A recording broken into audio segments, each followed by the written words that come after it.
When Mike and I first got married, we didn't know when we wanted to have kids. But when I became pregnant, we were really excited. Pregnancy brought on a lot of changes, but the biggest change was how terrified I was to talk to my dad. Simple interactions with the man who had walked me down the aisle caused me panic attacks. And I couldn't figure out why I was so afraid of him. As time moved on, his communication became more frantic and more vicious, begging me to talk to him, then accusing me of all kinds of things. Then one morning, it all came flooding back. My father had sexually assaulted me from infancy to age 4. I didn't know what to do.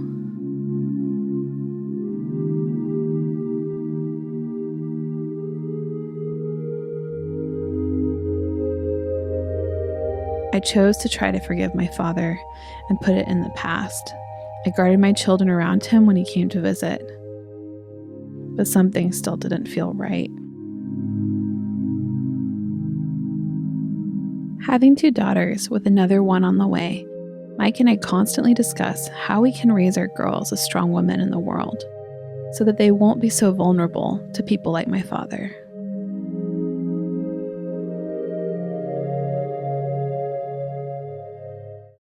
I'm ready to go to the middle. Let me walk, guys. Let me walk. It's funny because the other day I saw someone tweet this thing about feminism. Like, what's the trigger point that like helps you realize, like, you know, to male allies or people that never thought it was a problem? And I instantly knew, like, the thing for me was having girls. Yeah, okay?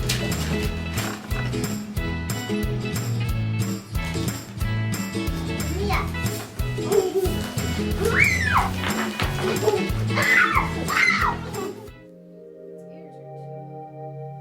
This whole experience with my dad has changed the way that I view women.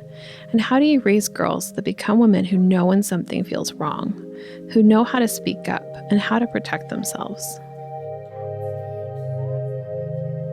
I never took it seriously until I started looking at my little girls and realizing that there were people telling them what to be and how to be, and I didn't like it.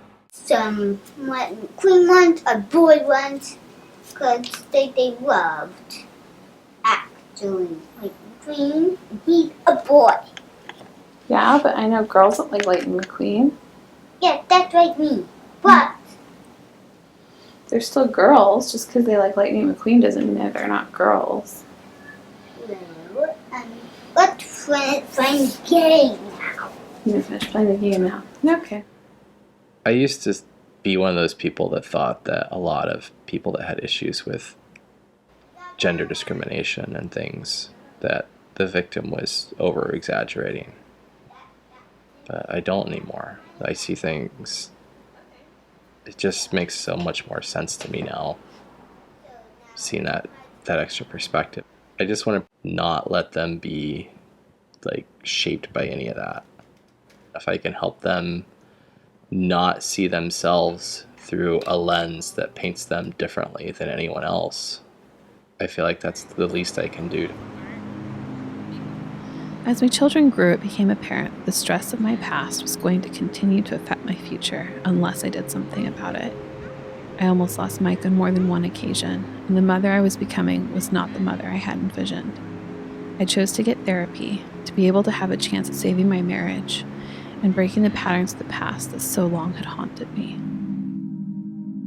I think the other thing you could do to support your partner, whether that support is you being there to listen to them talk about it and just believe them, or if you're trying to encourage them to get therapy or talk, join a group or something. I don't know.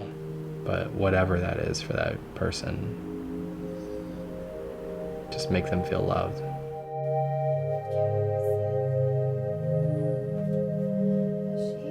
After months of therapy, it became clear that the only way that I could live my life fully as myself was to confront my past with my parents and not continue to hide every time I spoke with them.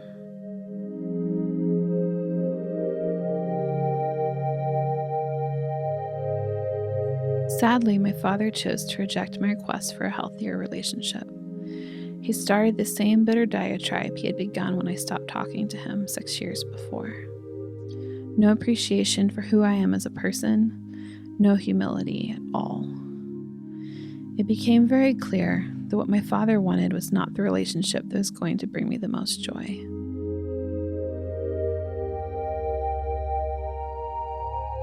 And so, I made the difficult choice to distance myself from my parents. My mother has chosen to support my father over this.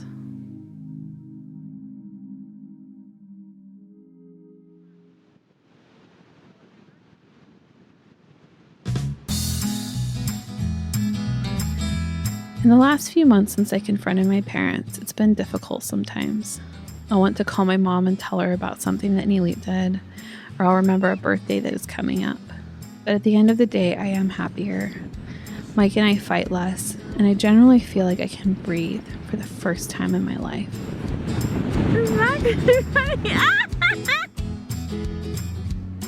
My daughters are enjoying the time that they have with me, a mom who's more emotionally connected to them.